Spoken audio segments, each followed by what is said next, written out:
백인의 제일 가져왔어? 백인의 제일 많이 가져가죠. 네. 네, 좋아요. 백인의 제 안 가져온 사람 두 손 드세요. 응. 자,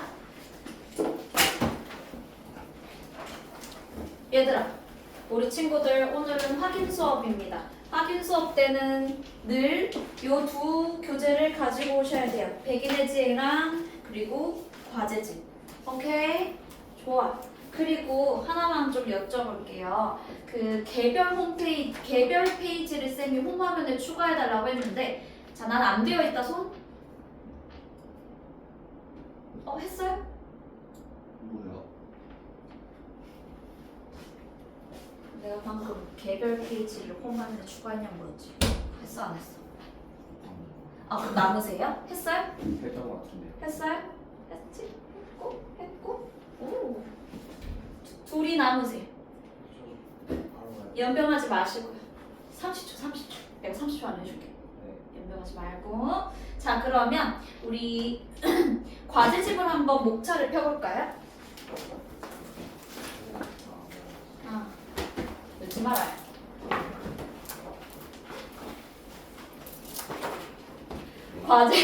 과제집의 목차를 한번 보시면요. 위크 9을 한번 보시면 오늘이 정규 수업 9주차입니다. 고전 소설을 할 거예요. 수업도 고전 소설을 할 것이니 우리 친구들도 과제집의 문제를 고전 소설을 풀어오는 겁니다. 2주에 걸쳐서 고전 소설 할 거예요. 오늘은 고전 소설의 개념과 특징 그리고 유형을 살펴보도록 할 겁니다. 그래서 여기 페이지는 좀 신경 안 쓰셔도 될 것 같아요. 여기 페이지는 신경 쓰지 말고, 그래서 과제집을 위크 9을 다음 주까지 이 시간까지 풀어와야 되는데, 다음 주 이 시간까지 풀어와야 될 과제집 숙제는 페이지 14쪽까지입니다. 페이지 14쪽까지 풀어오시면 됩니다. 이해했어? 자, 독서와 마찬가지로 과제집의 경우에도 매일매일 한 지문씩 시간을 체크하면서 풀어주세요. 이해했어요? 몰아치기 하지 마. 그럼 독해력이 안 늡니다. 알겠지, 보성이? 좋아요. 자, 보성이도 토요일 6시까지고. 그러면 우리 수업교재를 펼쳐볼 건데 수업교재 페이지는 230쪽입니다. 230쪽 한번 펴볼까? 책을 안 가져온 자 고개를 드세요. 네. 우리 민준이는 수업 교재에 오늘 필기한 내용을 옮겨서 언제까지 보내줄 거예요? 빨리. 오늘 저녁까지 보냈어요. 오늘 몇 시? 11시. 11시 반. 약속 지켜요. 안 까먹는다.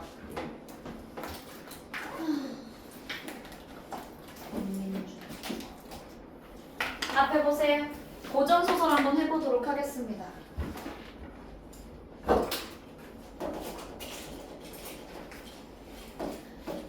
우리 윤희는 고전이 어려워요? 현대가 어려워요? 고전이요. 고전이요. 하은이는요? 현대요. 예림이는? 고전. 민주는? 저 고전이요. 고전. 이보성? 둘 다. 고전이 어려워, 현대가 어려워. 고전이 어려워. 고전이 왜 어려울까요? 내용 자체는 현대보다 훨씬 쉬운데 왜 고전이 어려울까요? 단어. 뭐라고? 단어 맞아요. 고전에 쓰이는 단어들이 우리가 잘 쓰는 말들이 아니어서 한자어여서.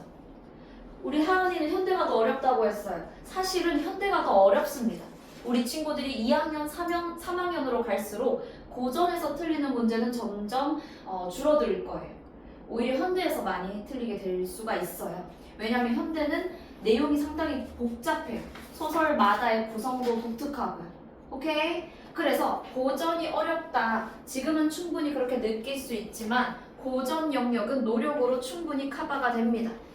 계속 꾸준히 문제를 풀고 작품을 접하면서 어휘들에 익숙해지고 이 고전소설의 주제는 효구나, 숭이구나, 영웅 일대기 구전에 남녀간의 애정소설이네. 바로바로 캐치가 될 겁니다. 다만 꾸준히 한다라는 가정하에. 자, 그러면 고전소설의 개념부터 살펴보도록 할게요. 고전소설은 표시할게. 조선 전기에서 개화기 이전에 창작된 소설을 말합니다. 조선이 건국되고 조선 전기가 시작됩니다. 그리고 개화기 이전까지 창작된 소설을 고전소설이라 한다. 질문. 그러면 조선 전기에는 소설이 있었을까요? 없었을까요? 네. 네? 조선 전기 이전에는 소설이 있었어요? 없었어요? 했었어요. 없었어요. 없었습니다. 소설이라고 하기에는 그 완성도가 좀 떨어졌어요. 무슨 말인지 알겠어요? 좀 미흡했어요. 그래서 조선 전기에 소설은 있었다라고 보기 어렵습니다. 우리나라 최초의 고전 소설은 조선 전기 때 김시습이 쓴 소설 이생규장전입니다. 이생규장전을 포함한 금오신화예요. 서점 친구들은 배웠죠? 그쵸? 좋아요. 자, 그리고 개화기 이전까지 창작된 소설이라고 나와 있는데 개화기는 1894년이라고 보통 봅니다. 그 전까지 창작된 소설 고전 소설입니다. 오케이? 좋아요. 그래서 이 고전 소설은 옛날의 신화, 전설, 민담 같은 설화나 혹은 가정, 그리고 폐관 문화, 그리고 중국의 명나라 소설의 영향을 받아서 생겨났다라고 나와 있는데 가전이 뭔지 아시나요? 이보성, 가전이 뭐야? 너 피곤하지? 아니요. 가전이 뭔지 아는 사람 손 들어봤다 손. 자, 그러면 가전의 전이 뭘까요? 이야기? 어떤 인물의 태어나서부터 죽을 때까지의 행적을 기록하는 것을 전이라고 합니다. 유관순전, 이순신전 이런 거. 근데 가전할 때 가는 가짜할 때 가예요. 가짜전이에요. 그래서 실제 했던 인물에 대한 전이 나타나는 게 아니고 가짜 주인공이, 그러니까 실제하지 않았던 대상의 일대기가 나타나 있는 거 가전입니다. 고려시대 때 많이 쓰였어요. 가전의 주인공은 누구냐? 동전이 주인공이기도 하고요. 거북이가 주인공이기도 하고 혹은 술이 주인공이 될 수도 있습니다. 옛날에 김지원이라는 동전이 있었다. 이 동전은 뭐 대장간에서 어떻게 만들어져가지고 이런 식으로 나옵니다. 왜 가전을 썼을까요? 이렇게 사물이나 동물을 주인공으로 해서 가전을 씀으로써 그 쓰는 것의 목적은 인간 사회를 비판하고 풍자하고 조롱하기 위해서 많이 쓰였습니다. 자, 그리고 넘어가서 폐관문학. 폐관문학은 여기 뜻이 나와 있어요. 폐관은 옛날 중국에서 임금의 명을 받고 민간의 이야기들을 끌어모았던 사람의 이름입니다. 그래서 폐관문학은 중국의 여러 민간에서 떠돌았던 이야기들이 모인 문학이라고 생각하시면 됩니다. 자, 어쨌든 가전, 폐관문학, 중국 명나라 소설의 영향을 받아서 고전 소설이 태어났고요. 초기에는 한문 소설 중심이었어요. 그렇다 보니까 누구만 향유했을까요? 양반, 즉 남자들이 많이 향유를 했습니다. 근데 임진왜란 이후에 얘들아, 임진왜란 언제 일어났어요? 1592 잘했습니다. 임진왜란 이후에, 즉 임진왜란 이후라고 하면 얘들아, 임진왜란과 병자호란을 기점으로 조선 전기와 후기를 나눌 수 있어요. 즉 임진왜란 이후면 조선 후기를 얘기를 하는 겁니다. 조선 후기에 한글의 보급과 함께 한글 소설의 창작이 활발해졌습니다. 한글 소설은 한문 소설보다 더 많은 사람들이 읽을 수 있잖아요. 향유층이 늘어납니다. 그래서 남자뿐만 아니고 여성들도 그리고 평민들도 읽게 되면서 주제들도 다양하게 된다. 오케이? 자, 고전 소설의 특징을 한번 같이 보도록 할게요. 우리는 고전 소설의 특징을 주제, 구성, 문체, 인물 여러 가지 측면에서 살펴보도록 할 건데 먼저 주제의 측면에서 보면 고전 소설의 주제는 대체로 밑줄, 권선징악, 인과응보.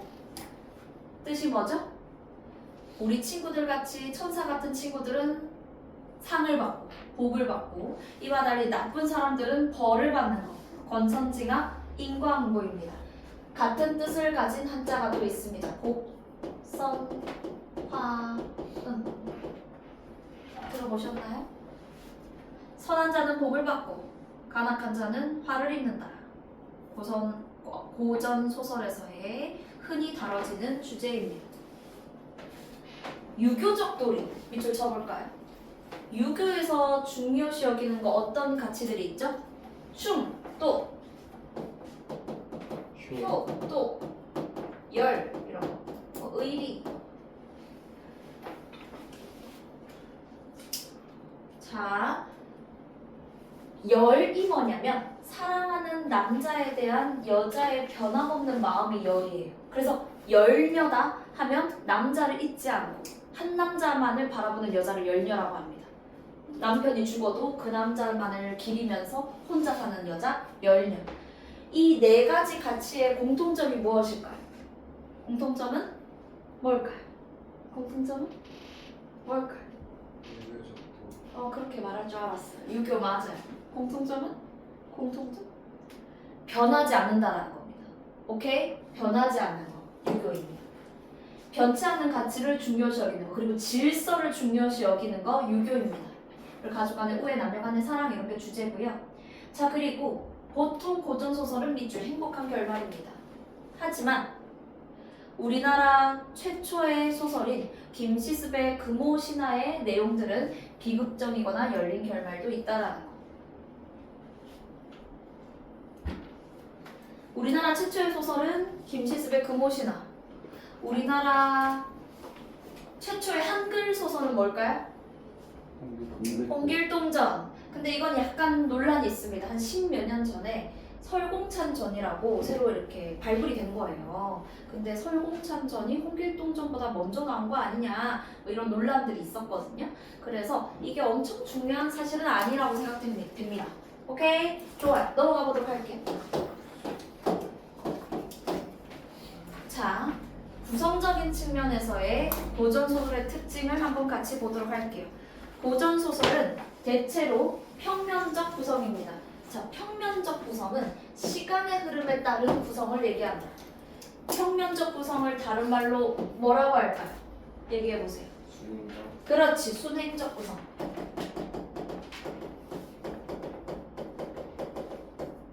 걸어가는 행적에 따른 구성. 이건 뭐라고 하는지 아시는 사람?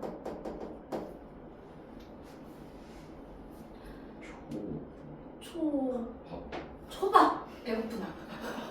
배고픈 게 분명하다. 지금 영상 녹화하고 있는데 초밥 이러고 있고. 추보식 구성입니다.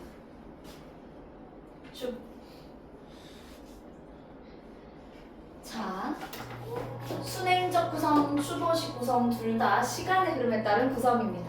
자, 그럼 평면적 구성의 반대는? 역순행. 역순행. 넌 방금 뭐라 했어? 맞아. 맞아. 입체적 구성도 맞습니다. 입체적 구성, 역순행 다 평면적 구성의 반대입니다. 김건우 자신감 가져라. 입체적, 역순행적, 역행적 다 맞습니다. 현대소설에서는 입체적, 역행적 소설, 역행적 구성을 담은 소설 많이 등장하고 있습니다. 자, 그리고 또 보도록 할게요. 고전소설에서는 일대기적 구성이 많이 나타난다. 형광펜 들어주세요. 전기적 구성의 전기 형광펜. 우리는 오늘 두 개의 전기라는 단어를 보도록 할 건데 첫 번째 전기는 무슨 뜻이냐? 전하여 기록하다라는 전하여 기록하다, 기록하여 전하다 어떻게 쓰든 상관없는데 기록하여 전하다라고 쓸게요. 기록하여 전하다. 와, 좀 더. 기록하여 전기 위에 쓰시면 됩니다. 전기 위에 기록하여 전하다.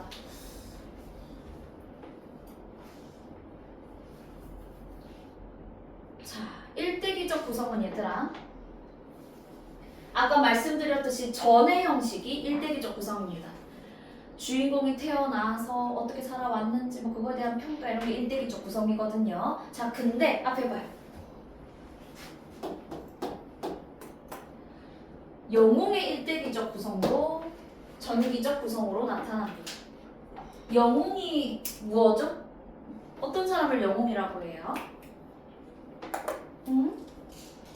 힘세고 신이한 능력을 가지면 무조건 영웅인가요? 아닙니다. 영웅은 어떤 존재죠? 어렵고 힘든 사람들을 위해서 도움을 주고 희생할 줄도 아는 사람들을 영웅이라고 합니다. 그래서 우리 보통 소방관 같은 분들 영웅이라고 하잖아요. 맞죠? 좋아요. 자, 고전 소설에서의 영웅은 일대기적 구성에 따라서 이렇게 내용이 전개가 되거든요. 자, 보통 이 7가지의 단계를 거칩니다. 같이 한번 보도록 할게요.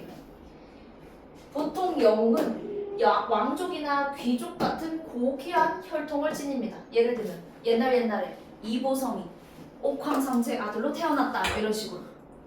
좋은 거예요. 좋은 거죠. 신의 아들인데요. 옥황상제가 어떤 존재죠? 천상계에서의 왕이에요. 오케이? 좋아요. 그리고 보통 사람과는 다른 기한 출생. 어떻게 기한 출생이야? 아래서 태어난. 맞아, 아래서 태어나는 거. 뭐 예를 들면은 햇빛이 엄마의 뭐 배를 쫙 비쳤더니 애가 갑자기 뿅 하고 생겨나. 요런 거. 기한 출생입니다. 선녀가 나타나는 꿈을 꾸고 그 다음에 바로 아기가 생겼다. 이런 내용들도 나오거든요. 자, 그리고 딱 태어났더니 남들보다 훨씬 뛰어난 능력을 타고납니다. 이보성이 태어났더니 눈을 뜨자마자 바로 안녕하세요 이렇게 말을 할 수 있고 싸움도 잘하고 글도 잘 읽고 이런 거. 오케이? 자, 그런데 우리 친구들 히어로물 좋아하시나요? 어벤져스 좋아하시나요? 안 좋아할 리가 없어. 그치? 좋아하시나요? 좋아요. 봤어요? 봤어. 봤어? 안 봤어? 진짜 개부럽다. 봤어요? 이보성 봤어? 어벤져스 봤어? 봤어요. 그 영웅들의 공통점이 뭘까요? 씁니다. 세요. 자, 근데 모든 영웅들은 다 고난, 시련, 어려움을 겪습니다. 근데 그거를 딛고 일어나고요. 우리 고전 소설 속의 영웅들도 마찬가지입니다. 죽을 고비를 맞고 보통 가족과 헤어집니다. 기아가 됩니다. 기아 모티프가 나타납니다. 부모님과 헤어져서 길거리에서 떠돌아다니고 이런 내용이 많이 나옵니다. 하지만 조력자가 나타납니다. 조력자의 도움으로 위기를 극복하고 양육이 됩니다. 자, 그런 다음 또 위기를 겪습니다. 어른이 되고 또다시 위기를 맞이합니다. 뭐 나라에 적들이 쳐들어와서 죽을 고비를 맞는다든지. 하지만 이 또한 극복하고 승리합니다. 이런 구성이 보통 나타나고요. 이번에는 이원적 구성입니다. 이원적 구성 형광펜 해볼까요? 여기 종교 있으신 분들 계실까요? 난 종교가 있다 손. 있으시군요. 다들 무교신가요? 무교예요? 오. 그러면 이분은 이원론적인 세계관을 가지고 있습니다. 왜냐면 얘들아, 사람이 죽으면 그냥 제가 돼서 돌아가는 게 아니고 이제 천상계가 또 있다. 현실계와 천상계 이렇게 구분해서 세계관을 그런 구분된 세계관을 가지고 있는 분들 이원론적 세계관을 가지고 있는 거예요. 자, 이원적 구성이 무엇이냐면 세상을 천상계와 지상계로 나누어진 구조로 나타내면 이원적 구성입니다. 천상계는 신선이 사는 곳, 지상계는 인간들이 사는 곳. 신선 무슨 사상? 도교. 그렇지, 도교. 신선이 나오면 도교입니다.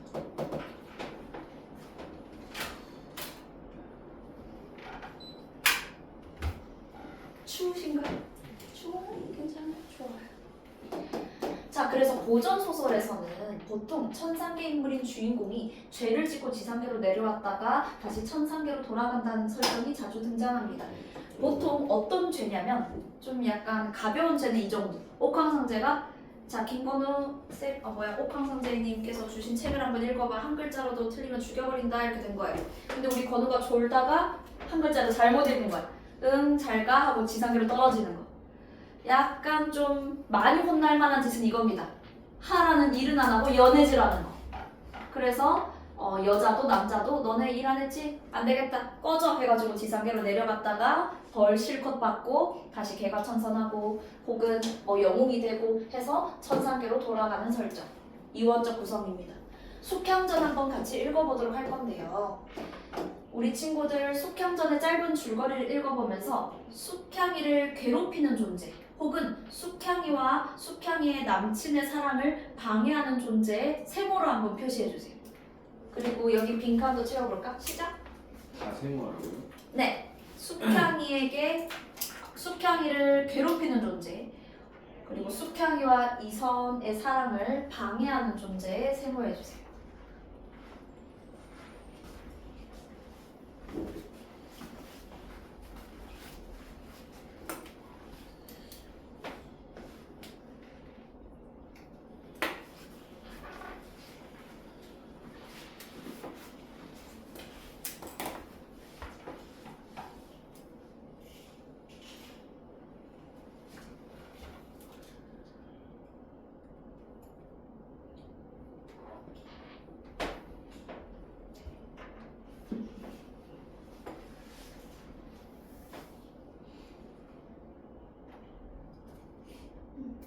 잘해보고.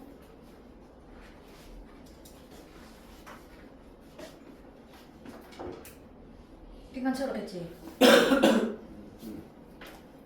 그렇지. 자. 순상기. 응. 잘했어. 앞에 봐요.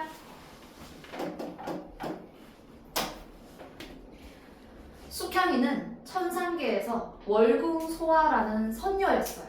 근데 태을선군이라는 존잘남을 만나게 된 거예요. 둘은 첫눈에 사랑에 빠집니다. 그리고 옥황상제가 시키는 일은 안 하고 여기저기 싸돌아다니면서 놀고 맛집 찾으러 다니고 막 이런 거예요. 그러다가 둘은 생각을 합니다. 우리는 영원히 부부가 됐으면 좋겠다. 우리를 부부로 맺어주는 약을 옥황상제가 가지고 있다고 하던데 옥황상제의 약 세비자 하고 세비려다가 옥황상제한테 걸립니다.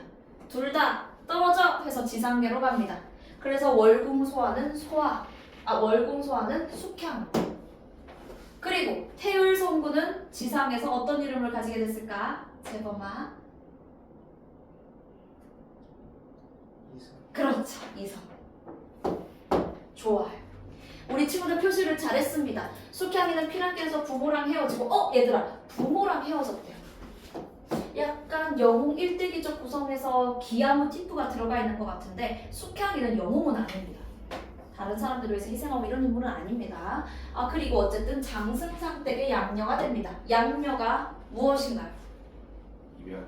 맞아요. 입양된 딸이 되지만 12사양의 계략으로 쫓겨나서 마고할미랑 같이 살게 됩니다. 마고할미는 조력자입니다.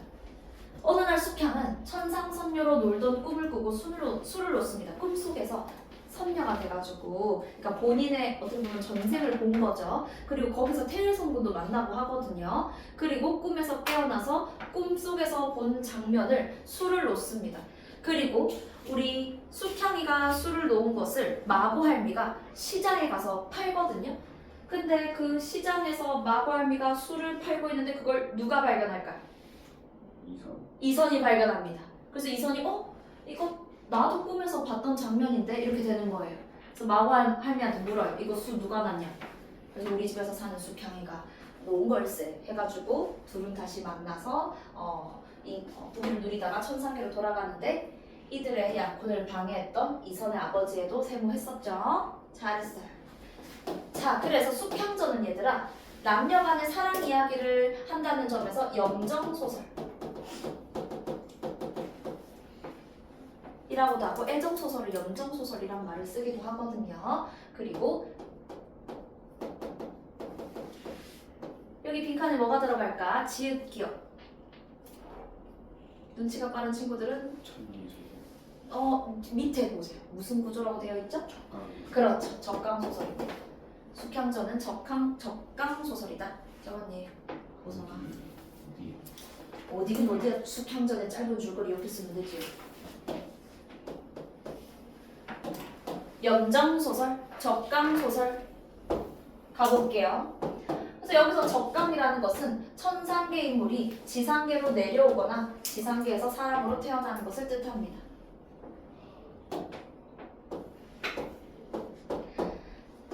넘어가도록 할게요. 쌤 볼까요?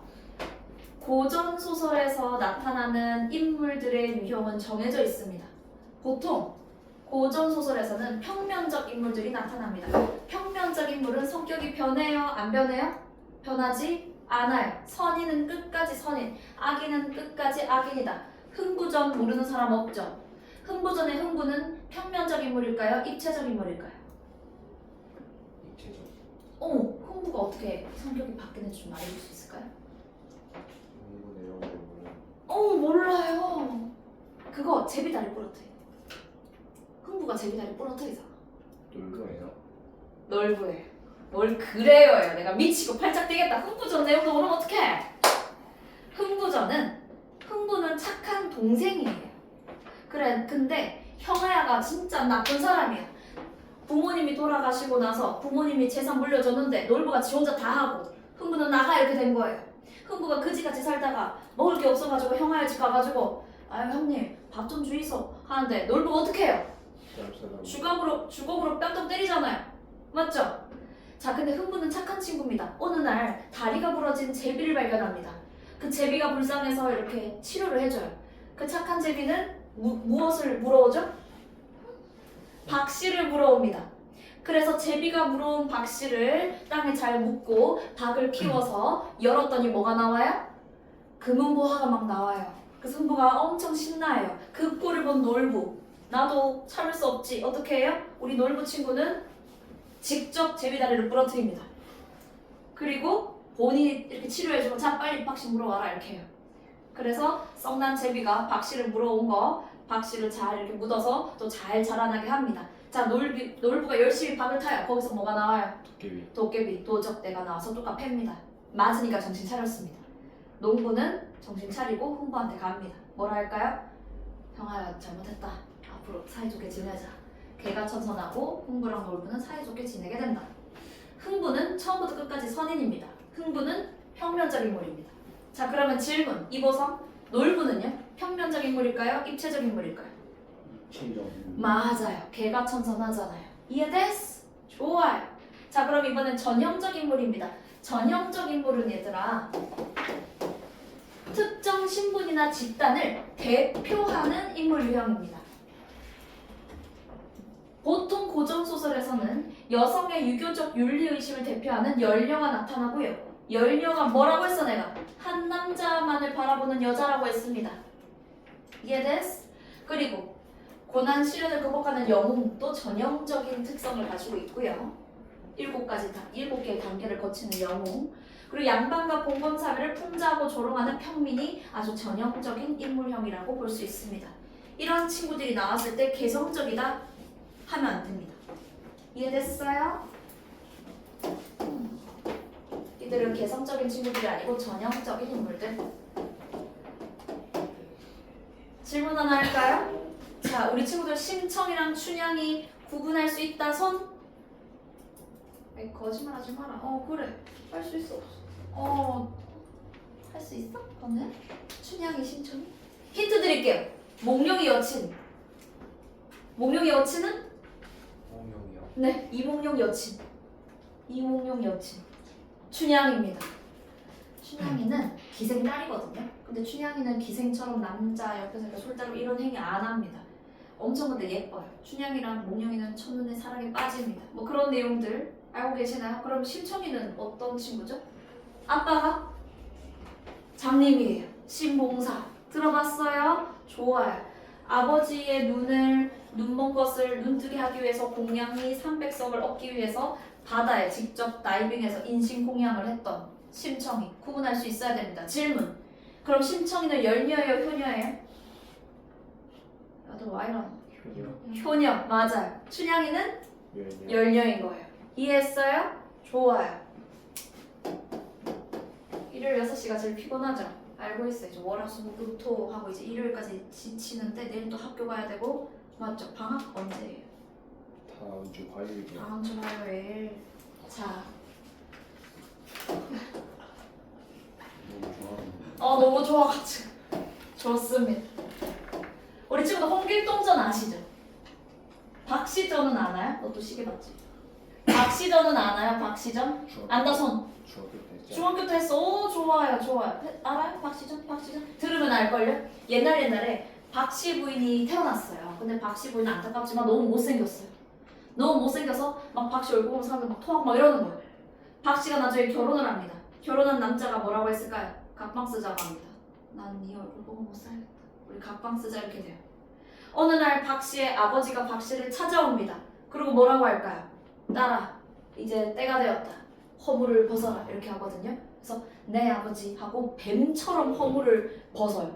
어떻게 됐을까요? 장원영이 돼요. 카리나가 돼요. 너무 예뻐져요. 자 이제 그럼 남편이 어떻게 할까요? 그럼 어쩌라고 할까요? 우리 다시 같이 방을 쓰는 거 어때? 연병을 합니다. 박씨는 용서를 합니다. 근데 박씨는 예뻐지기만 하는 게 아닙니다. 박씨는 써놓을까요? 여성 영웅입니다. 박씨전은 그래서 여성 영웅 소설이거든요. 배웠다고 하시는 분들 그럼 말씀 좀 해주시겠어요? 박씨전은 어떤 시대를 배경으로 하고 있나요? 조선. 조선? 조선? 그럼? 맞아요. 정확하게 말해줬어요. 병자호란을 배경으로 하고 있습니다. 오 훌륭한데요. 그게 조선 아닌가요? 저 말하나?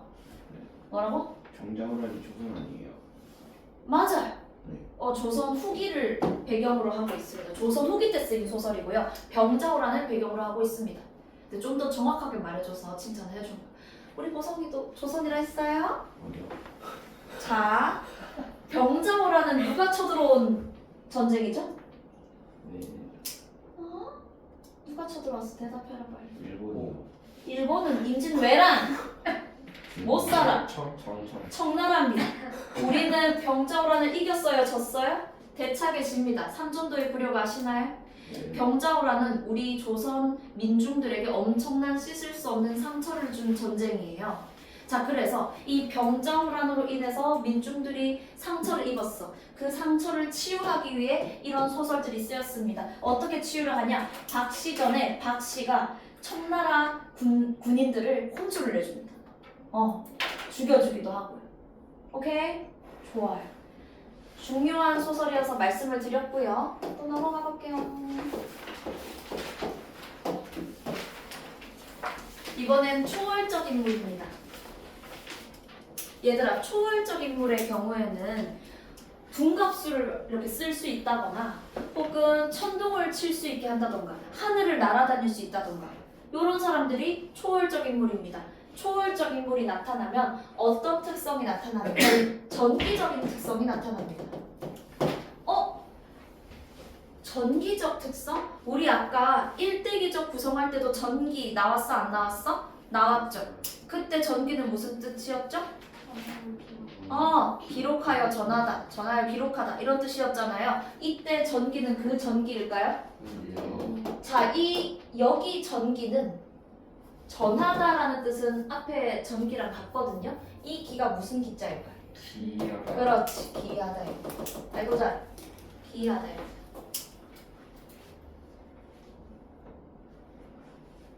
앞에 건 전하여 기록하다. 이것은 기한 것을 전하다. 고전 소설에서는 초월적 인물이 많이 나타나고 박씨도 초월적 인물입니다. 오케이? 좋아요. 넘어가 볼까요? 자, 이번에는 사건의 측면에서 고전 소설의 특징을 보도록 할게요. 자, 현대 소설이나 현대 드라마 같은 경우에는 사건이 자꾸 우연히 전개되면 욕을 먹습니다. 어느 날 우연히 좋아하는 사람을 만나서 우연히 사고를 당해서 죽었다가 우연히 다시 태어나고 환생하고 이러면 어떤 욕을 먹죠? 완전 막장이네 이거. 이렇게 되잖아요. 그렇죠? 근데 고전 소설에서는 막장이 많습니다. 우연히 일이 많이 일어납니다. 고전 소설에서는 현대 소설과 달리 사건이 필연적 상황이나 원인 없이 우연히 발생하는 경우가 많습니다. 여기 밑줄. 사건이 필연적 상황이나 원인이 없이 발생합니다.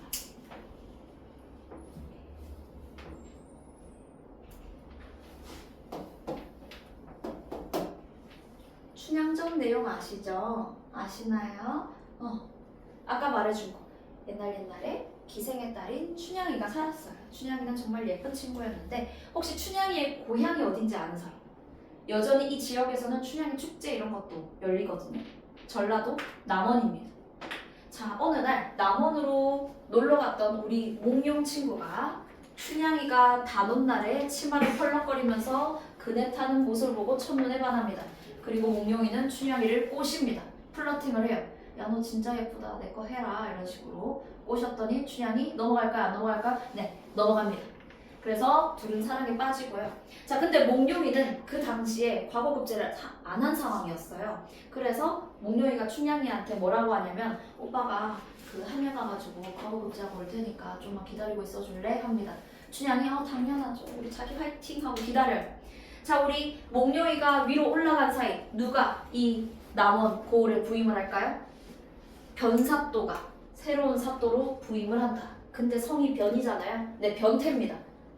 변사또가 남원에 부임하자마자 제일 먼저 한 거 뭘까요? 야, 건우야, 남원에서 예쁜 여자들 싹 다 모아라. 다 데리고 와라. 이렇게 돼요. 자, 근데 춘향이가 없는 거야. 그래서 변사또가 빡칩니다. 야, 여기 남원에서 제일 예쁜 사람 춘향이잖아. 내가 다 들었다. 왜 춘향이 없어? 했는데 우리 춘향이는 몽룡이라는 친구랑 백년가약을 맺어가지고 춘향이는 안 돼요. 이렇게 말했더니 연병하지 말고 빨리 데리고 와라. 이렇게 돼요. 그런 상황입니다. 변학도가 춘향이를 데리고 오게 합니다. 그리고 수청을 강요해요. 얘들아, 여기서 수청을 강요하는 것은 옆에서 술만 따르라고 하는 것이 아닙니다. 아마 아시는 분들은 아실 거예요. 몸과 마음을 다해서 행복하게 해달라고 하는 거거든요. 그러니까 몸을 바치라는 거예요. 근데 우리 춘향이는 거절을 합니다. 결국에는 곤장 두드려 맞고 감옥에 갇히게 된다. 자, 한편 한양으로 갔던 이몽룡은 과거급제 합니다. 어사가 뭔지 아시나요? 어사가 뭐죠? 맞아요. 나쁜 관리 잡는 약간 잠입 형사 같은 존재입니다. 어사가 되어서 남원으로 내려오는 길에 우연히 농부들에게서 아유, 남원의 변사또가 새로 부임을 했는데 가혹한 정치를 일삼고 있대, 이런 말을 듣게 된 겁니다. 우연히. 혹시 가혹한 정치 관련해서 한자어 아는 분? 알 수도 있는데 구어로 끝나요. 더 모르겠다. 아무 말이나 하면 안 돼. 아무 말. 처음 보시나요? 가령주고 백성들의 재물을 함부로 수탈하는 그런 행각을 가령주구라고 하거든요. 탐관 오리들은 가령주구를 하는 것입니다. 변사또는 가령주구를 하는 자입니다. 이 뒤에 내용을 아시나요? 변사또가 춘향이를 가뒀어요. 그리고 우리 몽룡이가 암행어사가 되어서 변사또의 생일잔치에 들어옵니다. 물론 가난한 선비 행색을 하고 들어와요. 그리고 그 생일잔치를 뒤집어 엎습니다. 암행어사 출도요 하면서 변학도 때리잡습니다. 무슨 말인지 알겠어요? 그런 다음 춘향이 지금 어딨어? 감옥에 있잖아요. 자, 춘향이 데리고 와라 이렇게 합니다. 얘들아, 춘향이 이제 나오겠으면 바로 고개 들게 해가지고 오빠 왔어, 오빠 멋있지? 변학도 때려잡았어 해야 되잖아요. 어떻게 하는지 아세요? 춘향이 고개 들지 마 하고 본인이 어사또가 되어서 왔다라는 사실을 숨깁니다. 그리고 뭐랄까요? 테스트를 합니다. 너 변사또의 수청을 거절했다며? 나 새로 부임한 사또인데 나의 수청도 거절할 거야? 너 그럼 죽여버린다 이렇게 해요. 그랬더니 춘향이가 뭐랄까요? 야, 진짜 오는 사또마다 명간이다 명간 하면서 그냥 나를 죽여라 이렇게 합니다. 그때 우리 어사또가 뭐라 할까요? 이몽룡이 테스트 통과 이렇게 된 거예요. 고개 들어봐, 나야. 반갑지? 윤이라면 어떻게 할 거예요? 만날 거예요? 고민해요? 전 고민도 안 할 거예요. 뺨도 때리고 헤어져 할 거예요. 나를 감히 테스트하다니. 맞지, 그거는? 그럼 돼야 안 돼? 여자친구 테스트하면 돼야 안 돼? 안 되죠. 자, 근데 우리 춘향이 어머, 자기였어, 멋있다, 사랑해 이렇게 해가지고 둘은 한양으로 가서 행복하게 삽니다. 참고로 서정고 시험범위일 가능성 매우 높습니다. 2학기 때 춘향전. 자, 그리고 넘어가 보도록 할게요. 비현실성, 정기성. 그럼 한번 해볼까요? 아까 전기했잖아요. 기이한 것을 전하다. 그쵸?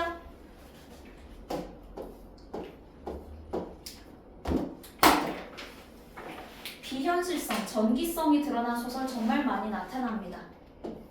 소대성전입니다. 얘도 잠깐 말씀드릴게요. 자, 쌤 봐요. 소대성은 뭔가 역시나 비범한 능력을 가지고 태어난 존재거든요. 근데 태어나자마자 전쟁통에 가족들과 헤어져서 기아가 된다. 근데 그 기아가 돼서 막 걸식하고 다니는 소대성의 뭔가 비범한 어떤 능력을 뭔가 얘는 얼굴상이 뭔가 큰 일을 이루어낼 상인 것 같아를 알아본 이승상이라는 자가 소대성을 본인의 집으로 데리고 와서 키우게 되거든요. 이승상에게는 여러 아들들과 한 명의 딸내미가 있었어요. 그래서 이승상은 이 채봉이랑 소대성이를 결혼시키려고 해요. 근데 이승상이 갑자기 죽어버려요. 자, 그때 이승상의 아내와 이승상의 아들들은 어떤 계획을 꾸미냐면 소대성을 죽여야겠다라는 계획을 꾸며요. 왜냐? 소대성은 이 집에 와서 딱 하나만 합니다. 뭘 할까요? 개부러워요. 계속 자기만 합니다. 집에 와서 하는 건 자는 것밖에 없어요. 그래서 실제로 소설에 이런 대목이 나옵니다. 우리 아버지께서 어디서 돼지 같은 놈을 데리고 왔다 라고. 자, 그래서 소대성이 계속 잠만 자니까 열받은 우리 이승상의 아들들과 이승상의 아내가 소대성의 방에 자객을 보냅니다. 그 상황입니다. 같이 보도록 할게요. 자객을 보낸 상황이야. 소대성이 마음이 불안해서 책을 놓고 보더니 홀연 바람이 슝 하고 창 틈으로 들어와서 생이 쓴 관을 벗겨. 생 누굴까요? 소대성입니다. 선비 생이 쓴. 그러니까 소대성이 쓴 관을 벗겨서 공중에 솟았다가 방 가운데에 떨어뜨리니 우리는 보통 바람에 모자가 벗겨지면 아이 뭐야 하고 그냥 쓰겠지만 소대성은 뭔가 이상한데 하고 그 관을 태우고 여러 가지 점괘 같은 게 쓰여 있는 책 주역을 내어서 점괘를 봤더니 나한테 안 좋은 일이 벌어진다 라는 것을 눈치를 챕니다. 이것 또한 전기적 요소입니다. 앞일을 정확히 예측하거든요. 무슨 말인지 알겠어요? 이것도 전기적 요소야. 그래서 마음이 차가워지고 냉소하고 첩구를 돋우고 밤새기를 기다리더니 자, 혹시 삼경이 어떤 시간을 나타내는지 아는 사람? 다시 말해보세요. 너 뭐라 했어요? 11시. 11시에요. 오후 11시에서 오전 1시, 그러니까 늦은 밤. 그러니까 시간 자체를 외우진 않더라도 늦은 밤이라는 걸 알아두면 좋습니다. 오케이? 삼경이 지난 후에 방 안에 음산한 바람이 일어나거늘 둔박수를 해서 몸을 숨겼대요. 엄청난 존재죠. 소대성 친구. 몸을 감추고 슉 하고 숨어서 봤더니 누가 와요? 아니나 다를까? 소대성을 죽이려고 하는 자객이 들어옵니다. 누가 이길까요? 자객 대 소대성 누가 이겨요? 소대성이 이겨야지 내용이 전개되죠. 여기서 자객에 의해 죽어버리면 소설이 끝나잖아요. 그쵸? 좋아요. 넘어가 볼게요. 얘는 빠르게 넘어가도 될 것 같은데 고전 소설은 보통 딱딱한 문어체입니다. 뭐뭐 하는지라, 뭐뭐 하더라, 뭐뭐 가로대, 전민준이 말 이런 거 문어체입니다. 문어체의 반대는 허재범? 문어체의 반대 무슨 체? 일까요? 구어체. 좋아요. 구어체는 말을 건네는 듯한 어투죠. 넘어갈게요. 그래서 이런 거 있죠. 삼춘이라, 뭐뭐 하는지라 이런 거 문어체입니다. 이번에는 운문체 보도록 할게요. 고전 소설 중에서 얘들아 괄호 판소리의 영향을 받은 소설이 운문체가 나타난다. 판소리가 뭔지 알지 우리 친구들? 판소리는 한 명의 창자와 한 명의 고수로 이루어진 약간 1인 뮤지컬 같은 갈래입니다. 아시죠? 그때 판소리에서 노래를 부르는 사람은 노래도 했다가 혹은 이야기도 전달해줬다가 하거든요. 판소리는 어떤 시대의 갈래일까요? 알아요? 판소리는 어떤 시대에 향유되었던 갈래죠? 판소리? 조선입니다. 조선 후기, 조선 맞습니다. 이 판소리는 인기가 겁나게 많았어요. 그래서 소설화도 된 거예요. 이해됐어요? 그래서 여기 슝 적어놓을까요? 판소리도 소설. 그러니까 너네가 아는 춘향전, 너네가 아는 심청전, 흥부전 이거 다 원래 판소리였습니다. 승보가 무슨 말인지 알겠어요? 좋아요. 좋아. 이거 아까 앞반에서 한 9명 중에 2명만 맞히고 싹 다 틀렸거든요. 질문 한번 해보도록 하겠습니다. 배고픔을 생각하여 음식 노래 불러보자. 4글자가 반복되고 있습니다. 질문할게요. 글자 수 반복을 통해 운율을 형성하는 것을 건우야 뭐라고 할까요? 글자 수 반복을 통한 운율 형성. 음수율, 음보율. 음보율. 뭐죠? 음수율이요. 음수율로 바뀌었어요 갑자기? 어떻게 생각해? 음수율이야 음보율이야? 음보율 음수율 음수율 음수율. 우리 건우가 잘 바꿨어요. 음수율입니다. 음수율입니다. 음수율, 글자 수 반복을 통해 운율을 형성하는 거. 그래서 네 글자가 반복되면 4, 4조의 음수율. 이와 달리 세 글자, 네 글자가 반복되면 3, 4조의 음수율이라고 한다. 글자 수 반복을 통한 운율 형성, 음수율. 그럼 음보율은 뭐예요? 끊어읽기 단위입니다. 한 문장을 4번 끊어 읽는다. 사음보입니다. 이해했어? 이를 통해서 리듬감을 느낄 수 있다라는 거. 우리 친구들 숙제에 올 때 이런 빈칸감 문제도 풀어오셔야 되는 거 알죠? 넘어가 보도록 할게요. 형광펜 들어주세요. 서술자의 개입입니다. 서술자의 개입 또한 아주 중요한 고전소설의 특징이다. 서술자의 개입이 뭐야 얘들아?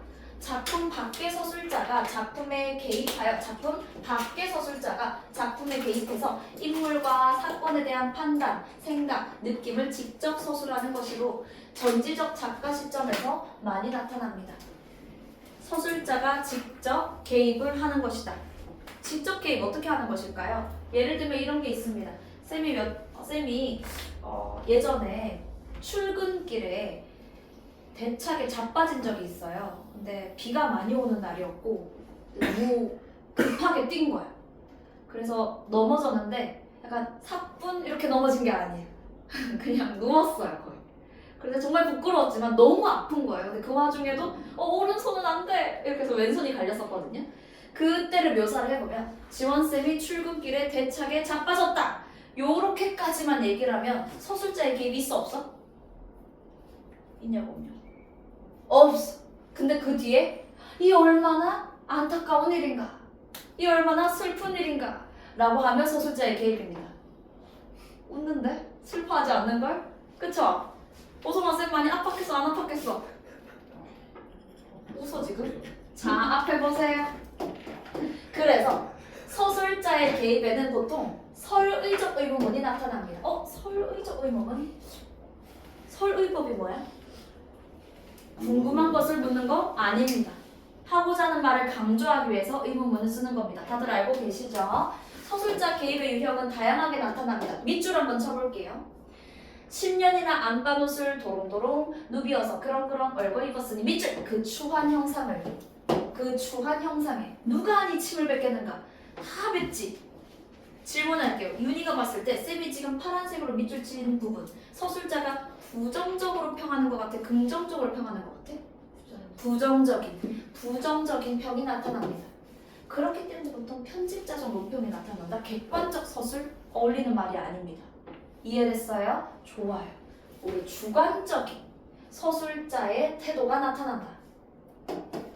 또 보도록 할게요. 김만중의 사시남전기 좀 이따가 또 볼 소설인데 이런 거 감정이 막 터져 나옵니다. 누가 하일님의 뜻을 돌릴 수 있겠는가? 아무도 뜻을 돌릴 수가 없구나. 감정이 터져 나옵니다. 서술자의 개입입니다. 그리고 독자한테 말 거는 거 춘향전이네. 저 사령 거동 보소. 저 사령 행동하는 꼴 좀 봐봐. 이렇게 말 거는 것도 서술자의 개입입니다.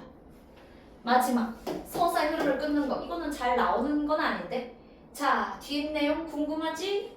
다음 회를 보렴 이런 거. 서사의 흐름을 끊는 것도 서술자의 개입입니다. 이해됐어? 좋아요. 자 이제 우리 친구들의 차례입니다. 이생규정전은 우리 서정 친구들이 풀어봤으니까 넘어가고 이건 너네가 각자 풀어와. 비어있는 부분 없이 싹 다 풀어와. 우리는 구운봉을 풀어보도록 할 겁니다.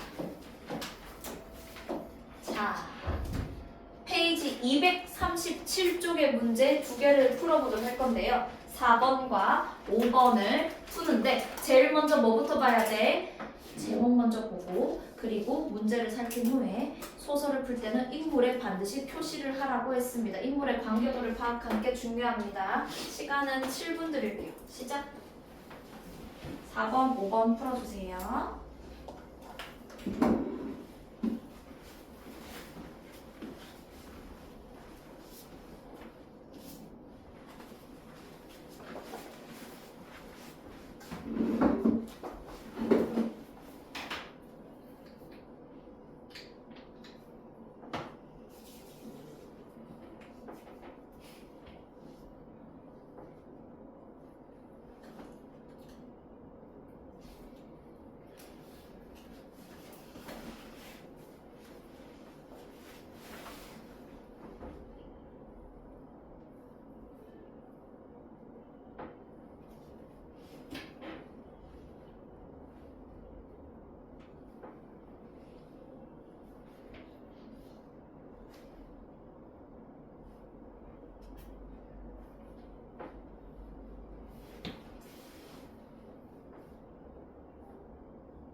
푼 친구는 쌤에게 눈빛을 보내주시면 채점해주러 갈게요.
문학책.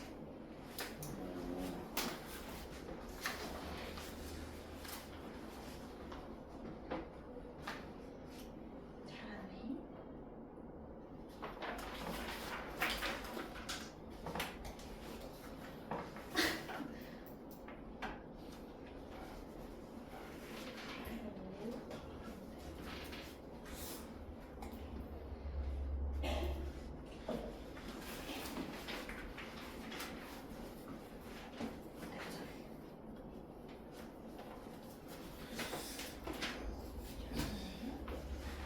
다시 풀었습니다. 이거 다시 풀었습니다. 5번이요.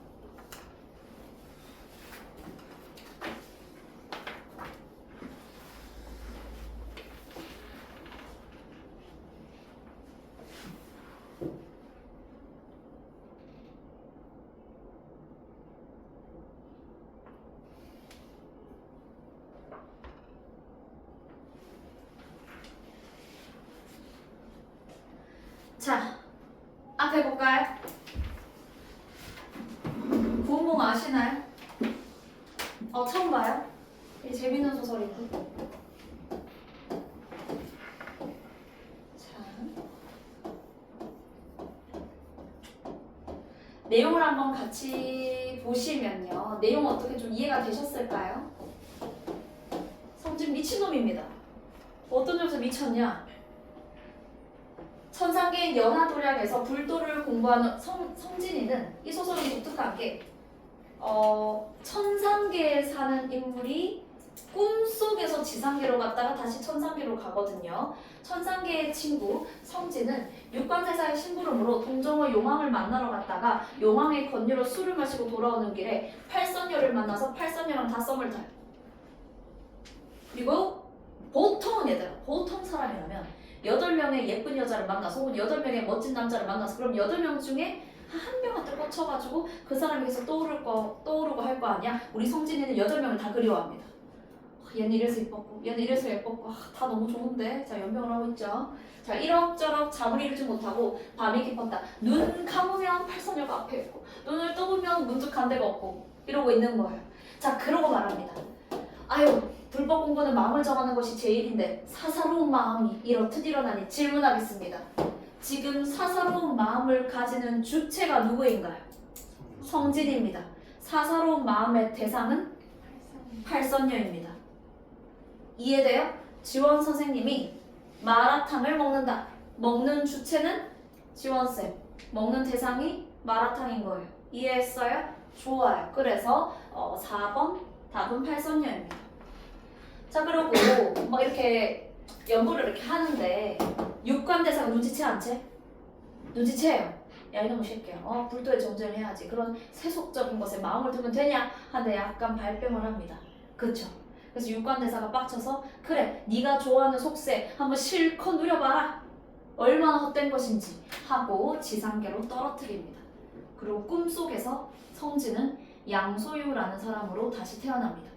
그리고 그 꿈속에서 팔선녀들도 다시 꿈속에서 태어나거든요. 지상계로 떨어져서. 자, 어떤 일이 벌어지는지 아세요? 양소유는 8명의 팔선녀들, 그러니까 환생한 팔선녀들과 다 결혼을 해요. 다 썸 타고 다 사귀고 다 결혼하거든요. 그게 벌인가요? 난 그게 벌이라고 생각하지 않아요. 그래서 그 8명의 선녀들과 다 결혼하고, 그리고 막 애들도 낳고, 그리고 권세도 얻고 명예도 얻고 영웅이 되거든요. 꿈속에서. 근데 그거 다 누리고 나니까 다 예쁜 여자들도 다 만나보고 권세도 한번 얻어보고 하니까 이거 다 부질없네 라고 생각하는 순간 누가 나타날까요? 육관대사가 나타납니다. 봤지? 다 부질없는 거라니까? 너 이게 근데 꿈속이라는 건 모르네? 이 바보야? 하고 꿈속에서 깨어나게 해요. 그래서 다시 성진으로 눈을 뜨게 되는 거예요. 오케이? 이해됐어요? 5번 답은 몇 번? 왜 5번이냐? 자, 하나 적어 놓을게요. 이 소설은 현실에서 꿈으로 들어갔다가 다시 현실로 나오는 구조입니다. 이런 구조를 좀 이따가도 하겠지만 환몽 구조라고 하거든요. 환몽 구조. 좀 이따가 좀 물어봐야지. 꿈속에 들어갔다 나오는 거. 근데 이 현실이 천상계. 천상계에서 지상계에 인간의 삶을 느껴봤다가 다시 천상계로 돌아오는. 그리고 현실은 성진. 꿈속에서 양수. 그리고 현실에서 다시 성진.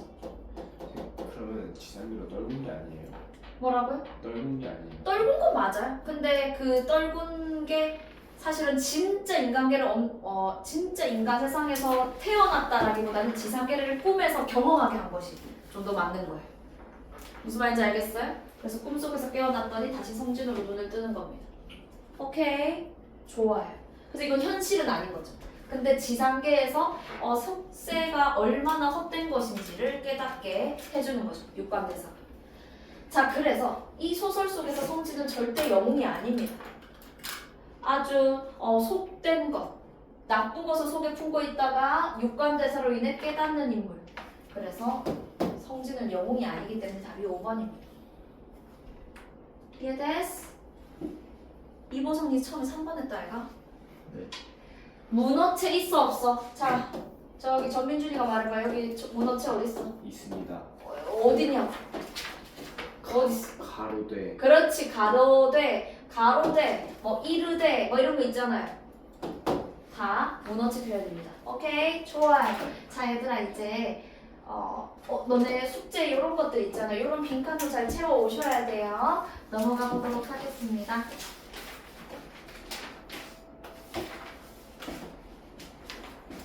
고전 소설의 유형을 하고 끝내보도록 할 거거든요. 지금 시간은 한 22분 정도 남았습니다. 벌써 1시간이 지났어요. 시간 되게 빨리 간다, 그치 재범아? 네, 좋습니다. 그러면 유형 후딱하고 집에 가자, 알겠지? 좋아. 고전 소설의 유형에는 여러 가지가 있는데 쌤이 제일 좋아하는 소설, 애정 소설입니다. 얘들아,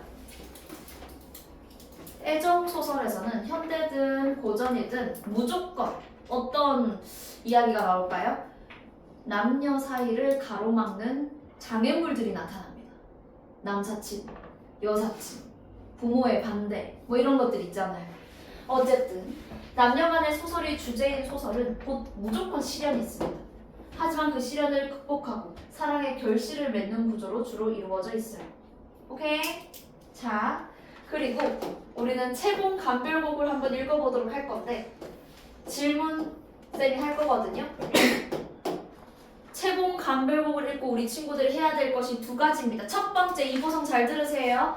채봉이와 채봉이 남친의 사랑을 가로막는 존재들이 생각보다 많습니다. 그 존재들의 세모 표시를 해주세요.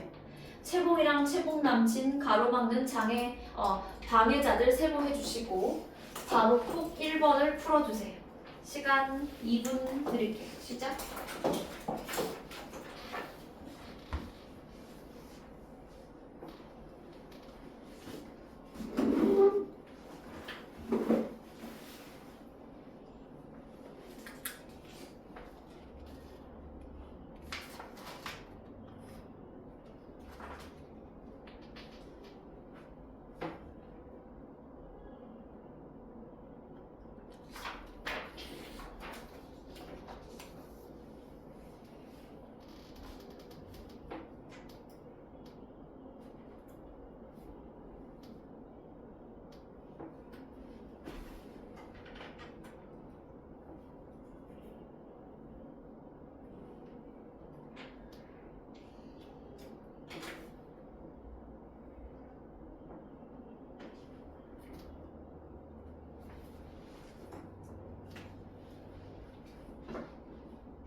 초 뒤에 할게요.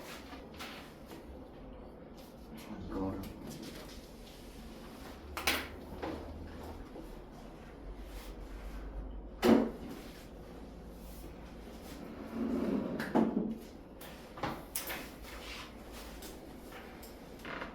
오, 4, 3, 2, 1, 땡. 자, 채봉이 남친 이름은? 장필성. 채봉이 아빠 누구예요? 김진사. 김진사는 미친놈입니다. 권력에 미친 사람입니다. 그래서 자기 딸내미보다 그리고 본인보다도 나이 많은 허판서에게 채봉이를 갖다 바치려고 합니다. 미쳤죠? 적어도 채봉이보다 20 몇 살 이상을 많을 거예요. 정말 충격적인 일이죠. 그리고 김진사는 뻔뻔하게 딸내미한테 말합니다. 뭐라 하죠? 아가야, 재상집에 첩이 좋냐, 여염집에 처가 좋냐 이러고 있습니다. 그러면서 얘기합니다. 아유, 솔직하게 말해봐 했는데 채봉이가 뭐라 하냐면 만약에 채봉이가 여염집 처녀 같았으면 부모에게 뭐라고 못하겠지만 얘들아 밑줄, 원래 채봉이는 학식이 있는 친구야. 그리고 채봉이는 장필성과 이를 잠시도 잊지 않고 있었어. 이거 직접 제시 같아요? 간접 제시 같아요? 직접 제시겠죠. 속마음을 직접 이야기를 해주고 있으니까 서술자가 인물의 내면 그리고 인물의 특징에 대해서 직접 얘기해주고 있으니까 직접 제시겠죠. 오케이? 그래서 우리 채봉이는 이렇게 당돌하게 얘기합니다. 아버지, 저는 차라리 닭의 입이 될지언정 소의 뒤대기는 바라는 바가 아닙니다. 질문하겠습니다. 여기 닭과 소 중에 허판서는 누구죠? 소입니다. 너무 잘했어요. 이해됐어? 나는 허판서 집 첩이 되기 싫다. 얘들아, 첩이 뭐야? 본부인이 아닌 사람이야. 공부인이 아닌 사람. 그쵸? 자, 근데 이렇게 얘기합니다. 아이고 그 녀석, 네가 첫 구경을 못 해봐서 그래 하는 순간 진짜 너무 열받게 하는 또 다른 사람이 나타납니다. 누구예요? 엄마예요. 아유 자기야 자식한테 별 말씀을 다 하는구려. 원래 여자애는 그냥 부모님이 시킨 대로 하면 돼. 채봉아 너 그냥 빨리 들어가라 이렇게 얘기합니다. 자 그래서 이 소설에서 빌런은 김진사, 허판서 그리고 부인 뭐 이런 사람들 빌런이죠. 자, 뒷부분 줄거리를 보시면 허판서랑 결혼하려 서울로 가던 채봉은 도적대가 쳐들어와서 혼란한 틈을 타서 도망을 갑니다. 자, 그래서 허판서한테 홀로 간 김진사는 감옥에 들어가게 돼요. 허판서가 집어넣습니다. 열받아가지고. 그래서 감옥에 간 아버지를 구하기 위해 우리 채봉이는 돈을 벌기 위해 기생이 됩니다. 자, 근데 우리 채봉이는요. 아까도 봤지만 학식이 뛰어나다라고 했잖아요. 글을 되게 잘 쓰는 친구예요. 그래서 그러한 유능함을 알아본 이감사라는 사람이 채봉이를 본인의 집으로 데리고 옵니다. 여기서 이감사는 채봉이를 이성적으로 좋아하는 것은 아니고 일을 잘하다 보니까 자기 집으로 데리고 와가지고 안전하게 일을 할 수 있도록 도와주거든요. 자, 근데 어느 날 우리 장필성이가 채봉이가 이감사 집에 있다는 걸 알고 찾아와요. 다행히도 이감사는 아주 착하고 좋은 사람입니다. 조력자입니다. 그래서 채봉이랑 장필성이는 다시 만나서 부부의 연을 맺게 됩니다. 행복한 결말. 이제는 가정소설입니다. 가정소설은 가족의 이야기를 다룬 소설인데 우리 친구들이 아주 잘 아는 이야기들이 있습니다. 계모가 전부인의 자녀들을 학대하는 거 어떤 이야기가 있죠? 어떤 거 있어요? 아는 거? 계모가 전부인 신데렐라 맞아요. 외국의 신데렐라, 우리나라에서는 콩이라고 해요. 콩쥐팥쥐. 콩쥐팥쥐 전. 그 소설에서 나쁜 친구 누구예요? 콩쥐예요? 팥쥐예요? 뭐? 팥쥐예요. 왜 갑자기 자신감이 떨어졌어? 팥쥐 맞아요. 좋아요. 콩쥐팥쥐 전 내용 안다 손. 혹시 결말도 아시나요? 진짜 잔인한 소설이에요. 옛날에 콩쥐팥쥐가 있었어요. 일단 콩쥐는요 엄마랑 아빠랑 사이좋게 지냈었는데 어머니께서 일찍이 병들어서 돌아가신 거예요. 그래서 아버지가 콩쥐야 새 엄마야 그리고 너 새로운 동생이 생겼어 하고 새 엄마 그리고 동생을 데리고 오거든요. 그 친구 뭐라고? 언니가 아닐걸? 동생일걸요? 동생일 거예요. 어쨌든 그래서 팥쥐를 데리고 오는데 문제는 팥쥐도 그리고 계모도 욕심도 많고 질투도 많습니다. 우리 콩쥐가 되게 잘 나가는 양반집 자제랑 결혼을 하게 되거든요. 그러니까 콩쥐가 너무 개부러운 거야. 어떻게 할까요? 팥쥐랑 그리고 팥쥐의 엄마가 우리 콩쥐의 남편이 약간 출장 간 틈을 타서 콩쥐를 죽여요. 그리고 팥쥐가 콩쥐 행세를 하면서 콩쥐 방에 들어가서 이렇게 누워있거든요. 자, 이제 콩쥐 남편이 오랜만에 출장 갔다 와서 콩쥐한테 말을 겁니다. 자기야 나 왔어. 오랜만이다. 그치? 하면서 얼굴 이렇게 보는데 깜짝 놀래요. 어머 자기 얼굴이 왜 이렇게 됐어? 진짜 그렇게 말을 하거든요. 얼굴이 상당히 많이 얼었다. 무슨 일이 있었어? 내가 요 며칠 일을 너무 열심히 해가지고 얼굴이 얼었나 봐요. 그걸 어떻게 믿어? 맞죠? 콩쥐 남편도 참. 근데 어쨌든 콩쥐가 귀신이 돼가지고 콩쥐 남편한테 나타나거든요. 귀신 같은 존재가 돼서 자기야 쟤는 내가 아니야. 팥쥐가 날 죽였어. 이렇게 알려줘요. 그래서 콩쥐의 남편이 팥쥐가 콩쥐를 죽인 걸 알게 되거든요. 그래서 어떻게 하는지 아는 사람. 팥쥐를 죽여요. 죽여서 살을 다 발라가지고 젓갈을 만들어요. 너무 열받은 거지. 그리고 그 젓갈을 누구한테 보낼까요? 계모한테 보내요. 그리고 계모가 그걸 받아요. 어머 우리 사위가 젓갈 맛있는 젓갈을 보내왔네. 근데 엄마잖아요. 그래서 그 젓갈이 자신의 딸인 걸 알아요. 그래서 그걸 보고 졸도합니다. 죽어요. 그러고 콩쥐는 환생합니다. 그래서 콩쥐랑 콩쥐의 남편은 다시 행복하게 살았답니다. 이런 내용이에요. 실제입니다. 네, 우리 친구들도 앞으로 몇 번 보게 될 거예요. 콩쥐팥쥐 이야기를. 좋아요. 자, 그리고 또 한 자매의 이야기, 장화, 홍련 얘기 아시나요? 장화 홍련전 같은 경우에는 장화랑 홍련이가 되게 사이좋은 자매인데 계모 때문에 고통받고 둘 다 죽게 되는 이야기거든요. 장화 홍련전도 요 내용입니다. 계모가 정부인 학대하는 거. 자, 근데 우리가 지금 보게 될 밑에 소설은 처와 첩의 갈등입니다. 사씨 남정기. 사씨가 남쪽으로 도망가는 이야기입니다. 자, 우리 친구들 한번 읽어보시고 옆에 있는 바로 꼭 2번을 풀어볼게요. 시간 2분 드릴게요. 시간.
땡. 찾아봤더니 파찌가 언니네요. 신데렐라 얘기랑 벌써 똑같아요. 신데렐라도 언니 아들이 괴롭히잖아요. 홍지 파찌도 언니아가 괴롭히고 언니아가 됐으니까 동생을 챙겨줘야지, 맞죠? 나쁜 사람. 자, 앞에 보세요.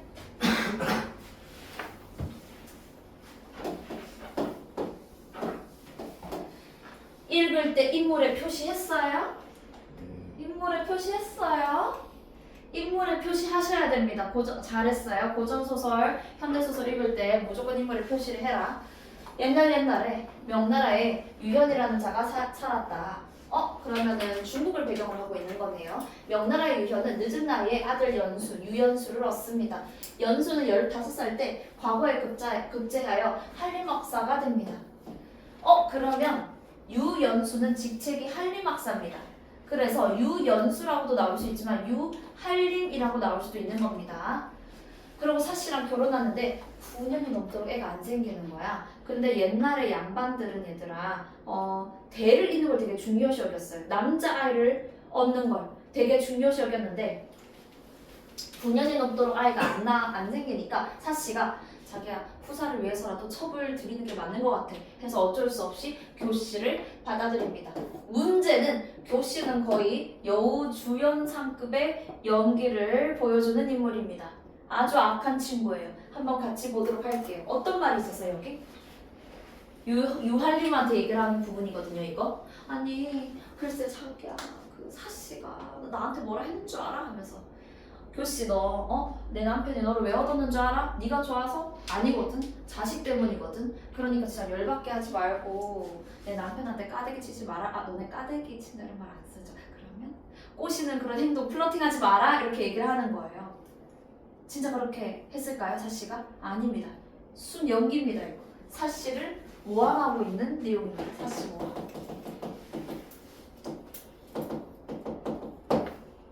사씨가 막 너 내 남편한테 막 홀리는 그런 행동하지 마라. 자 죽여버린다. 이렇게 했어요. 막 우는 거예요. 그거를 믿을까요? 안 믿을까요? 유한림은 사씨를 내쫓게 돼요. 교씨의 말을 믿은 거죠.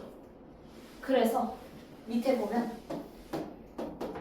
어떻게 되냐면 교시는 동청과 계략을 꾸며서 사실 그러니까 바로 교시의 말을 믿은 건 아니지만 결국에는 교시가 바라던 대로 사실을 내쫓게 되거든요. 너무 안타깝죠?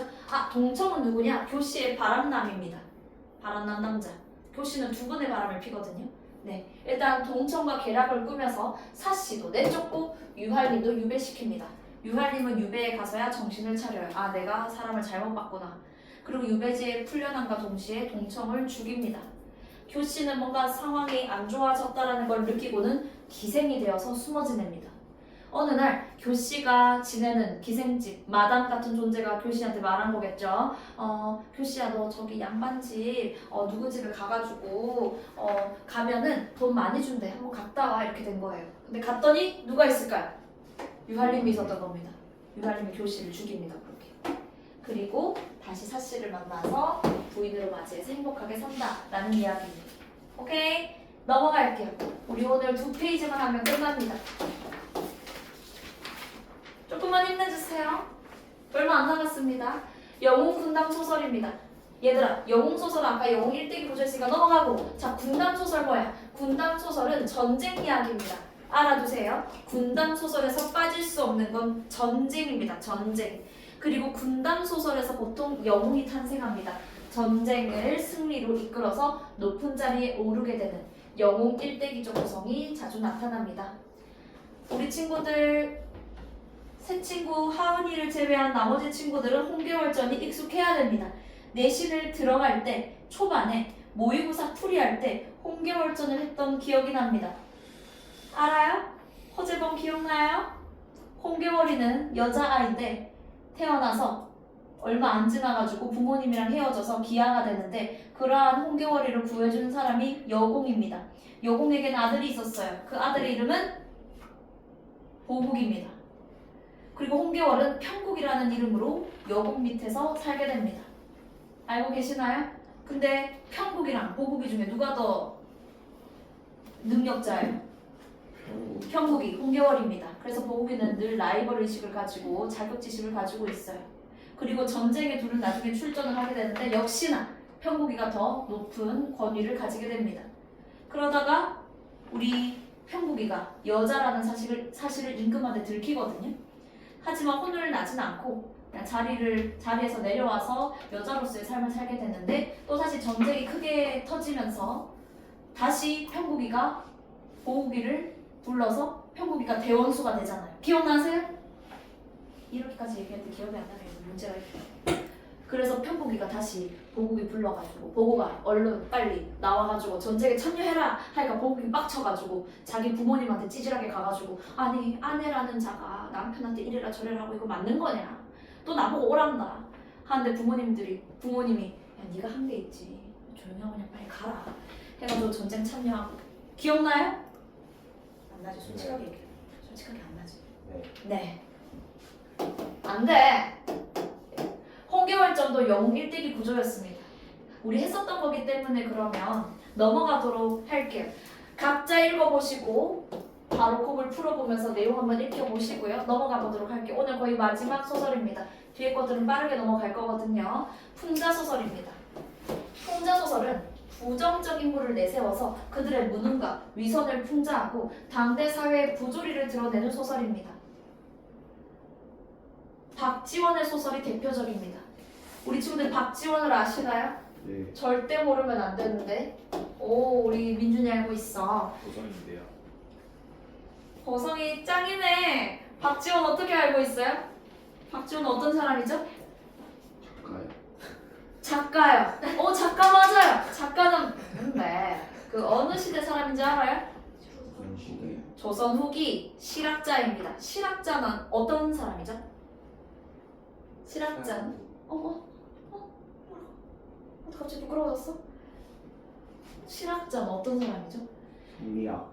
성리학. 맞아요. 실학자도 유학자 중에 한 명, 유학자라고 할 수 있는데 구체적으로 얘기하면 실학자는요. 백성들에게 실제적으로 도움이 되는 학문을 하는 사람들입니다. 무슨 말인지 알겠어요? 좋아요. 실사구시, 경세치용, 이용후생 이런 말 들어보셨나요? 좋아요. 자, 근데 열받는 거야. 박지원 입장에서는. 백성들에게 실용적인 학문을 하는 것을 추구하는 사람인데 조선 후기는 어떤 사회였어요? 부정부패, 부조리가 만연한 사회였습니다. 그래서 열받아가지고 양반들의 위선과 사회적 부조리를 날카롭게 풍자한 한문소설을 집필을 한 겁니다. 한문소설을 집필함으로써 한문을 읽을 수 있는 사대부들이 성찰할 수 있도록 하고자 풍자소설을 많이 썼습니다. 박지원의 소설을 비롯한 풍자소설에는 어떤 기법이 쓰였냐? 괄호할게요. 우화적 기법이나 우화적 수법이나 언어유희, 반어법, 부정적 인물의 희화화 등이 나타납니다. 여기서 우화적 수법을 아셔야 됩니다. 쌤 봐요. 여기서 우화적 수법은 얘들아 이솝우화 아시죠? 동식물 혹은 다른 사물을 인간처럼 표현하는 거 우화적 수법입니다. 언어유희를 세 글자로 말해주세요. 언어유희 세 글자로 말장난. 그리고 반어법은 속마음과 반대로 희화화가 뭐야? 우스꽝스럽게 표현하는 거 좋습니다. 자, 박지원의 호질 다 보진 않을 거예요. 호랑이가 질책한다 라는 제목을 가진 소설인데 앞부분만 한번 같이 볼게요. 얼마나 위선적인 사람들이 있는지. 여기서는 2명의 위선자가 있습니다. 같이 보도록 할게요. 북곽 선생은 학식 있고 고매한 아주 높은 인품의 유학자고 동리자는 열녀가 아까 뭐라 했어요? 한 남자만을 바라보는 사람이라고 했잖아요. 그렇게 열녀로 받아들여지는 과부가 뭐죠? 넘치는 거예요. 과분하다 할 때 그거 아닙니다. 과부가 뭐죠? 남편이 죽은. 맞아요. 남편이 죽은 사람을 과부라고 합니다. 오케이? 자, 근데 희한하죠? 열녀로 칭해지는데 우리 동리자가 가지고 있는 5 아들들은 성이 다 다릅니다. 이게 무슨 일이야? 아주 문란한 여자였던 거죠. 이들은 위선자입니다. 북곽 선생도 동리자도 북곽 선생은 아주 고매한 유학자로 알려져 있지만 여미새입니다. 동리자 찾아가거든요. 꼬시거든요. 동리자도 남자 되게 좋아하는 남미새입니다. 여미새와 남미새의 만남입니다. 북광 선생이 동리자를 찾아오거든요. 너가 너무 좋다 이런 식으로 이렇게 위선적인 자들을 풍자하는 소설 우리 친구들도 한번 읽어봐 주시고요. 그리고 호랑이가 북광 선생을 혼내요. 호랑이가 사람처럼 나옵니다. 우화적 수법이 쓰인 겁니다. 넘어가 보도록 하겠습니다. 이제 다 돼갑니다. 환몽소설. 우리 아까 환몽소설 봤는데 뭐 봤죠? 구운몽 봤습니다. 환몽소설은 아까도 봤지만 현실의 구조를 가지고 있습니다. 환몽소설의 구조 여기 보세요. 환몽소설의 구조는 바깥 이야기, 현실에서 됐어. 바깥 이야기, 현실에서 안 이야기, 꿈, 그리고 다시 바깥 이야기, 현실로 나오는 거 환몽소설입니다. 얘들아 근데 봐봐요. 현실은 바깥 이야기, 꿈은 안 이야기, 현실은 다시 바깥 이야기. 이거 무슨 식 구성이죠? 액자식 구성입니다. 바깥 이야기와 안 이야기로 이루어져 있는 환몽소설은 무조건 액자식입니다. 액자식 구성. 안 이야기, 바깥 이야기로 이루어져 있는. 이해됐어요? 꿈으로 들어가는 걸 인몽, 꿈 밖으로 나오는 걸 각몽이라고 한다. 오케이? 넘어가 볼게요. 여기 밑줄, 액자식 구성에다 한 번 더 밑줄 쳐주시고요. 쌤이 진짜 좋아하는 소설 운명전인데 우리 친구들 꼭 한번 꼼꼼하게 읽어봐 주시고 바로 꼭 또 풀어봐 주셔야 됩니다. 마지막 전기소설입니다. 우리 아까 전기 했습니다. 여기에 기는 혹시 무슨 기자일까요? 기할 기자입니다. 우리나라 최초의 소설을 쌤이 뭐라고 했죠? 김시습의 금오신화라고 했습니다. 금오신화 5개의 소설 중에서 한 소설 만복사 저포기입니다. 우리 이 친구들 이생규장전한 서정 친구들 만복사 저포기 우리 외부 질문 봤던 거 기억나시나요? 봤었다. 자, 만복사 절에서 저포 윷놀이를 하는 이야기 뭐 이런 뜻입니다. 여기서도 귀신 이야기 나옵니다. 오케이? 귀신이 나온다는 것 자체가 얘들아 귀신이 나오는 건 전기적인 겁니다. 쌤 저는 실제로 귀신이 있다고 믿어요. 그거는 절대 비현실적이지 않아요. 그런 헛소리 하시면 안 됩니다. 귀신 나오면 비현실입니다. 전기적입니다. 외우세요. 외우세요. 알겠죠? 여기까지 숙제 적어드리도록 할게요.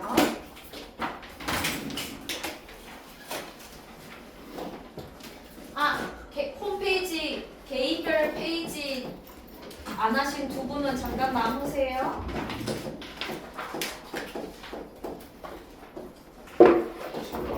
안 돼.